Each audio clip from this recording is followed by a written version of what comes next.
Students, welcome once again to Unique English tutorials. Students, आज हम पढ़ेंगे क्लास 12th की टेक्स्ट बुक फ्लेमिंगो के फर्स्ट चैप्टर को, जिसका टाइटल है द लास्ट लेसन और जिसके ऑथर है अल्फोंसे डॉडेट, जो कि एक फ्रेंच नॉवलिस्ट और स्टोरी राइटर थे। लेसन को स्टार्ट करने से पहले मैं आपको बताना चाहूँगी कि इस लेसन में उस समय के बारे में बात की गई है जब फ्रेंको प्रूशियन वॉर हुई थी, यानी कि 1870 से 1871 के बीच में। अब स्टूडेंट्स, जैसा कि आप सभी जानते हैं, फ्रांस तो एक बहुत बड़ा कंट्री है और प्रूशिया उस समय जर्मनी, पोलैंड और ऑस्ट्रिया के कुछ पार्ट्स को मिलाकर बनाया हुआ एक कंट्री था। इस वॉर में प्रूशिया ने फ्रांस को हरा दिया था और फ्रांस के दो डिस्ट्रिक्ट एल्जेक और लोरेन प्रूशिया के हाथों में चले गए थे। अब इस स्टोरी में ऑथर ने इन सब इंसिडेंट्स के बाद एल्जेक और लोरेन डिस्ट्रिक्ट्स में रहने वाले लोगों पर इस वॉर के रिजल्ट्स का क्या इफेक्ट हुआ, क्या उनकी ज़िंदगी में बदलाव आया, इन सब के बारे में बात की है। तो without any further delay, let's start the line to line explanation of the chapter. And remember, do note down the meanings of the difficult or new words. They would really help you to understand the chapter well.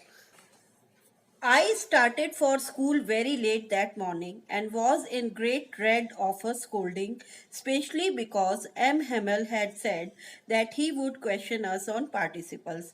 अब students, ये कहानी जो है ये छोटे से बच्चे के ऊपर बेस है और ये एक नरेटिव फॉर्म में, यानी ये बच्चा अपनी कहानी बता रहा है। तो आई यहाँ पर रेफर करता है उस बच्चे के लिए। तो वो बच्चा कह रहा है, आई स्टार्टेड फॉर स्कूल, मैं स्कूल के लिए निकला वेरी लेट दैट मॉर्निंग, उस सुबह बहुत देर से। And was in great dread of, was in great dread of का मतलब है मैं बहुत ज़्यादा डरा हुआ था। ऑफ अ स्कोल्डिंग, स्कोल्डिंग यानी डांटना, तो मैं डांट की वजह से बहुत ज़्यादा डरा हुआ था। Specially because M Hamel had said, specially मतलब खास तौर से क्योंकि एम हेमल, अब एम हेमल जो थे वो उस बच्चे के टीचर थे, तो क्योंकि एम हेमल ने कहा था that he would question us on participles. Participles is a topic of grammar, तो उन्होंने कहा था कि वो पार्टिसिपल्स के ऊपर क्वेश्चंस करेंगे और इस वजह से वो बच्चा डरा हुआ था। And I did not know the first word about them, और मुझे उनका पहला वर्ड भी पता नहीं था। इसका मतलब यह है कि बच्चा पार्टिसिपल्स के बारे में बिल्कुल भी नहीं जानता था। For a moment I thought of running away and spending the day out of doors. अब ये छोटा सा बच्चा है, इसके दिमाग में ख्याल आया कि क्यों ना आज मैं बाहर भाग जाऊं और पूरा दिन बाहर ही बिता दूं, यानी स्कूल ना जाऊं। उसने स्कूल को बंक करने के बारे में उसके दिमाग में थॉट आता है। It was so warm, so bright, यहाँ पर वो डे को डिस्क्राइब कर रहा है। वो कहता है इट वॉज सो वार्म, बहुत गर्म दिन था और चमकीला था, मतलब धूप निकली हुई थी। The birds were chirping at the edge of the woods, birds chirp कर रही थी। चिर्प मतलब चहचहाने की आवाज, चिड़ियाएं चहचहा रही थी। At the edge of the woods, edge of the woods का मतलब होता है कि जो ट्रीज की ब्रांचेस होती हैं उनके किनारे, तो ट्रीज की ब्रांचेस के किनारों पर बर्ड बैठकर चिर्प कर रही थी, यानी कि चहचहा रही थी। And in the open fields back of the sawmill the Prussian soldiers were drilling, और खुले हुए फील्ड्स में यानी कि मैदानों में at the back of the sawmill, सॉमिल new word है जिसका मतलब होता है एक ऐसी फैक्ट्री जहाँ पर ट्रीज की जो लकड़ियाँ होती हैं उनको काट कर लाया जाता है और फिर उनको मशीनों की हेल्प से प्रॉपर शेप्स में अरेंज कर दिया जाता है। तो एक ऐसी ही फैक्ट्री के पीछे एक ओपन फील्ड था, एक खुला हुआ मैदान था, जहाँ पर प्रूशियन सोल्जर्स यानी कि पर्शिया के जो सैनिक थे वो ड्रिल यानी कि प्रैक्टिस कर रहे थे। It was all much more tempting than the rules of participles. अब ये सब कुछ यानी कि चिड़ियाओं का चहचहाना, एक इतना चमकीला दिन था, इतना सुहावना, इतना प्लेजेंट दिन था, और प्रूशियन सोल्जर्स ड्रिल कर रहे थे, ये सब कुछ इतना टेम्पटिंग, टेम्पटिंग यानी कि अट्रैक्टिव, इतना सब कुछ अट्रैक्टिव था। And the rules for participles, participles के रूल्स से बहुत ज़्यादा उसको ये सब चीज़ें अट्रैक्टिव लग रही थी। But I had the strength to resist and hurried off to school, लेकिन मेरे अंदर ये पावर थी कि मैं अपनी इस टेम्पटेशन को, अपने इस लालच को रोक सकूं। And hurried off to school, और मैं स्कूल के लिए जल्दी से चला गया। When I passed the town hall there was a crowd in front of the bulletin board. When I pass यानी कि वो छोटा सा बच्चा जब गुजरता है द टाउन हॉल, अब town hall is a new word, town hall में डिस्क्राइब करती हूँ। Town hall is a building made in the western countries, जहाँ पर कि जो उस कंट्री से या उस जगह से रिलेटेड जितने भी ऑफिशियल काम होते हैं वो उस बिल्डिंग में किए जाते हैं। तो जब वो टाउन हॉल के पास से गुजरा, देयर वॉज अ क्राउड, बहुत बड़ी भीड़ थी वहां पर, in the front of the bulletin board, bulletin board के सामने। अब bulletin board students is like a notice board which you have seen in your schools, जिसका यूज किया जाता है कोई भी इंपॉर्टेंट अनाउंसमेंट या कोई भी इंपॉर्टेंट बात जब बच्चों को बतानी होती है। तो इसी तरीके से टाउन हॉल के बाहर भी एक बुलेटिन बोर्ड लगाया हुआ था और उसके सामने बहुत बड़ी भीड़ जमा हुई थी। For the last 2 years all our bad news had come from there, पिछले 2 सालों के अंदर ऑल अवर बैड न्यूज, जितनी भी बैड न्यूज यानी बुरी खबरें आई थी वो हमें यहीं से मिली थी जानने को। द लॉस्ट बैटल्स, जैसे कि हारी हुई जितने भी वॉर्स हुए थे, जितनी भी लड़ाइयाँ हुई थी, हारी हुई लड़ाइयों के बारे में। The draft, draft means compulsory military service, यानी कि इमरजेंसी के टाइम पर जब एक कंट्री के आम नागरिकों को मतलब सिविलियंस को फोर्सफुली मिलिट्री में ज्वाइन कराया जाता है, उनको युद्ध में लड़ने के लिए बोला जाता है, that is draft.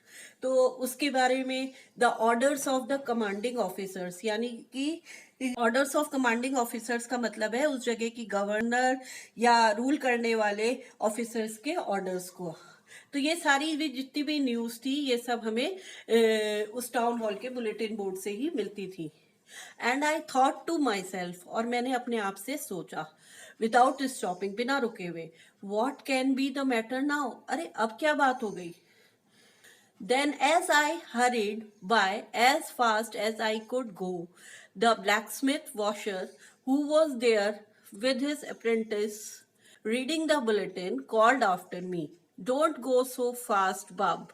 You will get to your school in plenty of time." तब एज आई हरिड बाय, जैसे ही मैं गुजरा, हरिड बाय का मतलब होता है गुजरना, as fast as I could go, इतना जल्दी जितना जल्दी मैं जा सकता था। The blacksmith Wachter, blacksmith का मतलब होता है लोहार, तो वहां पर एक लोहार था जिसका नाम था वॉशर, जो कि वहां पर था विद हिज अप्रेंटिस। अप्रेंटिस बच्चों होता है a person who learns a trade from a skilled worker and works for him for a short period of time at low wages, यानी कि एक ऐसा आदमी जो किसी कुशल कारीगर से कुछ काम सीखता है, कुछ समय के लिए उसके लिए सीखने के लिए उसके साथ लो सैलरी पर काम करता है, यानी कि सिंपल वर्ड्स में हम बोल सकते हैं उसका चेला। जो ब्लैक स्मिथ वॉशर था वो अपने चेले के साथ वहां पर था, रीडिंग द बुलेटिन, और वो बुलेटिन पढ़ रहा था। कॉल्ड आफ्टर मी, उसने मुझे पुकारा, कॉल्ड आफ्टर का मतलब होता है पुकारना, तो उसने मुझे पुकारा। डोंट गो सो फास्ट बब, अब बब यहाँ पर आया एक स्मॉल बच्चे को जैसे पुकारने के लिए कोई हम यूज करते हैं, तो बोला हे बब, इतनी जल्दी मत जाओ, इतनी जल्दी मत करो।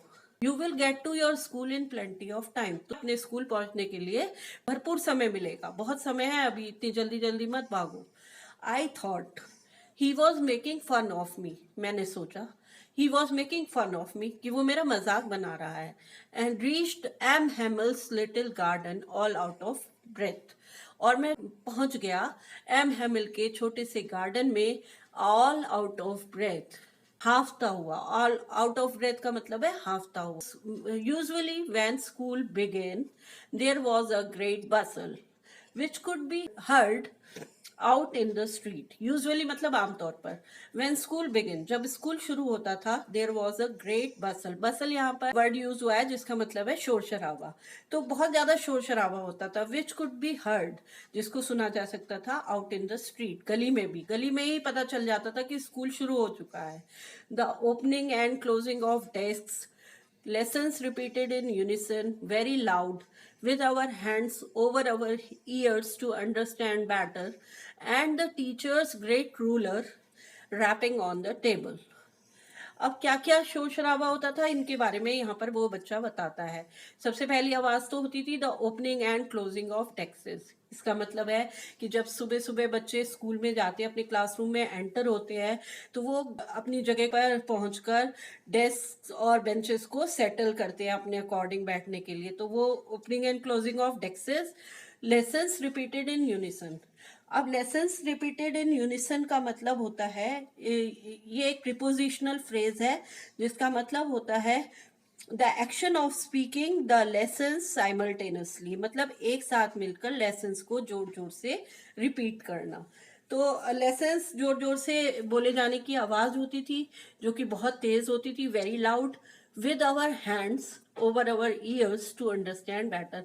और कुछ बच्चे क्या करते थे, वो अपने हाथों को अपने कानों पर रख लेते थे, जिससे कि वो उसको अच्छी तरीके से अंडरस्टैंड या समझ सके। And the teachers great ruler, और टीचर की ग्रेट रूलर यानी कि scale, rapping on the table. अब रैपिंग का मतलब होता है बच्चों नॉकिंग करने की आवाज या खटखटाने की आवाज। तो कई बार आपने देखा होगा जब बच्चे बहुत ज्यादा क्लास में शोर कर रहे होते हैं, टीचर के बार बार बोलने के बाद भी चुप नहीं हो रखे होते हैं, तो टीचर क्या करती है, वो अपने रूलर या कोई भी हैवी चीज को लेकर टेबल को नॉक करती है बार बार, जिससे कि बच्चे उस आवाज से अटेंटिव होकर उसको शोर करना बंद कर दे। तो ऐसी रैपिंग होने की आवाज होती थी टेबल के ऊपर। But now it was all so still, लेकिन अब सब कुछ बहुत शांत था। I had counted on the commotion to get to my desk without being seen. I had counted, मैंने तो काउंटेड ऑन, यहाँ पर बच्चों एक फ्रेज यूज हुई है जिसका मतलब है विश्वास करना। मैंने तो विश्वास किया था on the commotion. Commotion is again a new word which means noise. उसी शोर शराबे पर मुझे विश्वास था। To get to my desk, कि मैं अपने डेस्क पर पहुंचने के लिए मैंने तो उसी शोर शराबे पर भरोसा किया था। विदाउट बीइंग सीन, कि भाई मैं इतने शोर शराबे में जल्दी से जाके चुपके से अपनी डेस्क के अंदर बैठ जाऊंगा और किसी को नजर भी नहीं आएगा। But of course that day everything had to be as quiet as Sunday morning. लेकिन उस दिन वास्तव में सब कुछ इतना शांत था जैसे कि एक संडे मॉर्निंग। अब संडे मॉर्निंग को क्या होता है, बच्चे स्कूल तो होता है बंद, स्कूल में बच्चे नहीं होते, टीचर्स नहीं होते, कोई भी नहीं होता। तो स्कूल का एटमोसफेयर कैसा होता है, स्कूल का एटमोसफेयर उस दिन बिल्कुल क्वाइट होता है। तो इस तरीके का एटमोसफेयर था उस दिन स्कूल का, as if it was a Sunday morning, जैसे कि वो संडे मॉर्निंग हो। Through the window I saw my classmates. अब वो गार्डन में था, तो उसने विंडो से अपनी क्लासरूम के अंदर देखा कि उसके क्लासमेट्स जो थे वो अपनी अपनी जगहों पर पहले से ही बैठे हुए थे। And M Hamel walking up and down with his terrible iron ruler under his arm। अब उसने क्या देखा कि बच्चे अपनी अपनी जो उसके क्लासमेट्स थे वो अपनी अपनी जगहों पर बैठे हुए थे already in their places, and M Hamel walking up and down with his terrible iron ruler under his arm. और उसने देखा कि एम एमल जो है वो up and down, walking up and down का मतलब है चहलकदमी करना।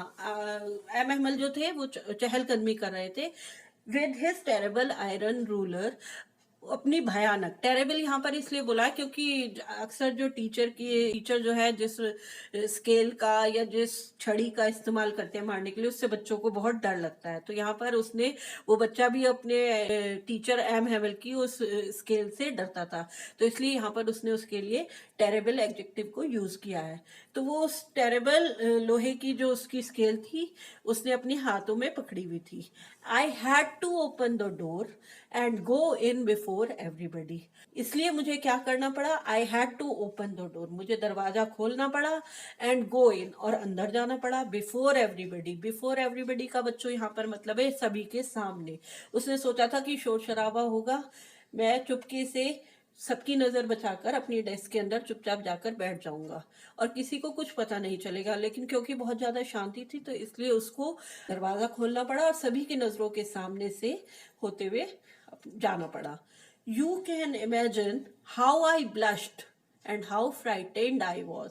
अब आप सोचो कि कोई बच्चा लेट हो गया है, टीचर क्लास में है, बच्चे ऑलरेडी अपनी सीट्स पर बैठे हुए हैं, तो कितना एम्बैरसिंग फील होगा उस बच्चे को जो लेट हो गया होगा और उसको सबके सामने से होकर अपनी सीट पर जाकर बैठना पड़ेगा। तो वो बोलता है यू कैन इमेजिन, आप इमेजिन कर सकते हो कि मुझे कितनी शर्म आई होगी, कितना मैं शर्मिंदा हुआ हूँ और कितना मैं डरा हुआ हूँ उस समय। बट नथिंग हैपेंड, लेकिन टू हिज सरप्राइज उसको इस बात से बहुत आश्चर्य हुआ कि कुछ भी नहीं हुआ। M Hemal saw me, M Hemal ने मुझे देखा, एंड सेड वेरी काइंडली, और बहुत ही प्यार से बहुत ही दयालुता से कहा, go to your place quickly little friends. अब यहाँ पर एक वर्ड आया है लिटिल फ्रेंड्स। अब तक हमें उस बच्चे का नाम पता नहीं था जिसके बारे में ये पूरी कहानी चल रही थी। अब इस बच्चे का नाम यहाँ पर ऑथर ने इंट्रोड्यूस किया है। उस बच्चे का नाम था फ्रेंड्स। तो एम हेमल ने उसको बोला कि जल्दी से जाकर अपनी जगह पर बैठ जाओ, we were beginning without you, हम तुम्हारे ही बिना लेसन को शुरू करने वाले थे। I jumped over the bench and sat down at my desk. अब जंप का मतलब वैसे तो बच्चों होता है कूदना, लेकिन यहाँ पर जंप का मतलब कूदना नहीं है। यहाँ पर जंप का मतलब है तेजी से भागकर जाना। मैं तेजी से भागकर अपनी बेंच की तरफ गया और अपनी डेस्क पर जाकर बैठ गया। Not till then, when I had got a little over my fright, did I see that our teacher had on his beautiful green coat, his frilled shirt, and the little black silk cap all embroidered that he never wore except on the inspection and prize days.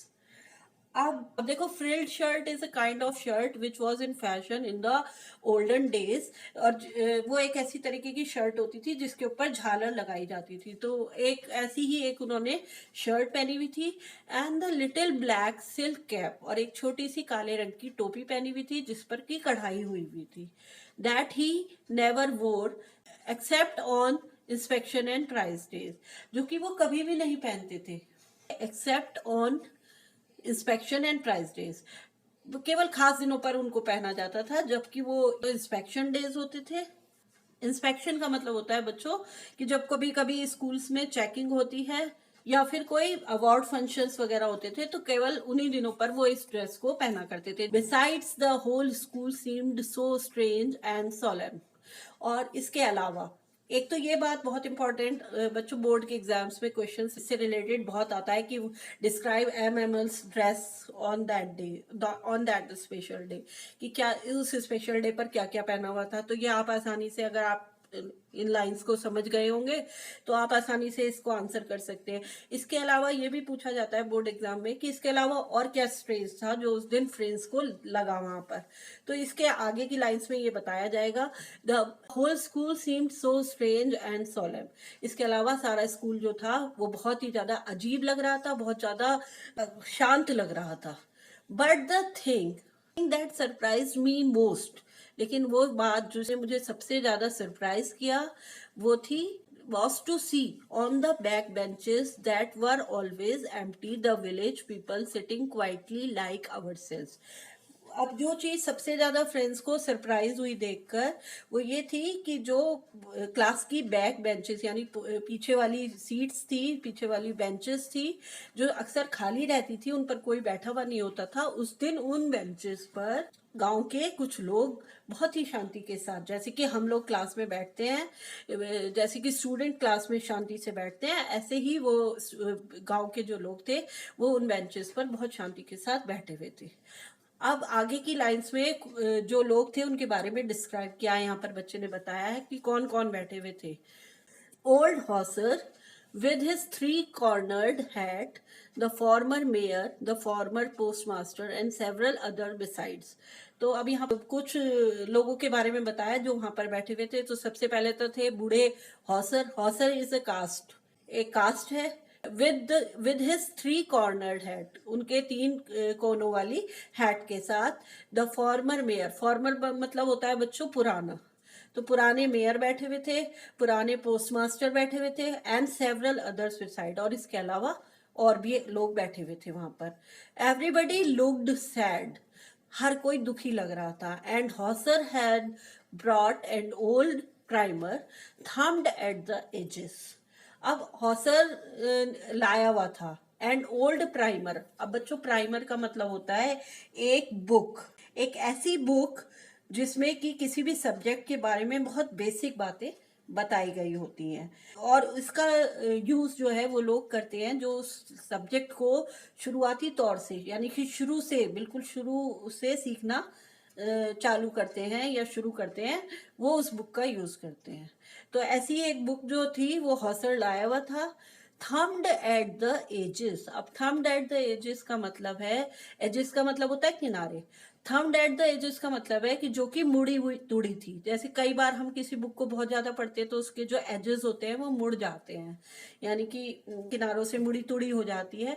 तो thumbed at the edges का मतलब है जो कि किनारों से मुड़ी तुड़ी थी। एंड ही हेल्ड इट, और उसने उसको पकड़ा हुआ था। ओपन ऑन हिज नीज, अपने घुटनों पर रखकर, खोल कर रख रखा था उसने। विद हिज ग्रेट स्पेक्टेकल्स, अपने भारी भरकम चश्मों के साथ। लाइंग अक्रॉस द पेजेस, जो कि पेजेस में को पढ़ रहे थे। While I was wondering about it all, अब ये छोटा सा बच्चा है, ये सब चीजें देखता है, तो वो आगे बताता है कि जब मैं इन सब चीजों के बारे में सोच रहा था। M Hamel mounted his chair. अब माउंटेड का मतलब वैसे तो होता है चढ़ना, लेकिन यहाँ पर माउंटेड का मतलब है बैठ जाना। एम हेमल अपनी चेयर पर बैठ गए। And in the same grave and tone which he had use to me said, और उसी ग्रेव, ग्रेव मतलब सीरियस यानी गंभीर, और जेंटल मतलब मीठी मीठी प्यारी, और अपनी उसी गंभीर और प्यारी आवाज में which he had use to me, जो उन्होंने मेरे साथ बात करते हुए इस्तेमाल की थी। अब कब उन्होंने अपनी आवाज यूज की थी? जब फ्रेंड्स अंदर एंटर हुआ था क्लास में, तो उसको डर लग रहा था कि एमएमएल उसको डांटेंगे, बट एमएमएल ने उसको डांटा नहीं था। उसको प्यार से बोला था कि जाओ अपनी सीट पर जाकर बैठ जाओ। तो उसी टोन में उन्होंने अपनी बात कहनी शुरू की। My children, this is the last lesson I shell give you. मेरे बच्चों, ये आखिरी लेसन होगा, आई शैल गिव यू, जो मैं तुम्हें दूंगा। The order has come from Berlin to teach only German in the schools of Alsace and Lorraine. Order आ गया जर्मनी से। अब जर्मनी का कब्जा हो गया था फ्रांस के ऊपर, तो अब जर्मनी ने इन दोनों डिस्ट्रिक्ट्स में, यानी कि एल्जेक और लोरेन में, ऑर्डर दे दिया था कि इनके स्कूल्स में केवल जर्मन भाषा सिखाई जाएगी और फ्रांसीसी भाषा को सिखाना बंद हो जाएगा। The new master comes tomorrow, तुम्हारे नए टीचर कल आ जाएंगे। This is your last French lesson, ये तुम्हारा आखिरी फ्रेंच लेसन है। I want you to be very attentive. इसलिए मैं चाहता हूँ, आई यहाँ पर आया है बच्चों एम हेमल के लिए। मैं चाहता हूँ कि तुम सब बहुत ध्यान से इस लेसन को पढ़ो, because it is the last lesson, this is the last chance when I am teaching you. तो वो चाहते थे कि वो सब ध्यान से उसकी बात सुने। फ्रेंड्स, ये था आपकी टेक्स्ट बुक फ्लेमिंगो के चैप्टर 1 द लास्ट लेसन का part 1। I will be back with the second part of the chapter very soon. Till then, keep practising, preparing and learning for your board exams.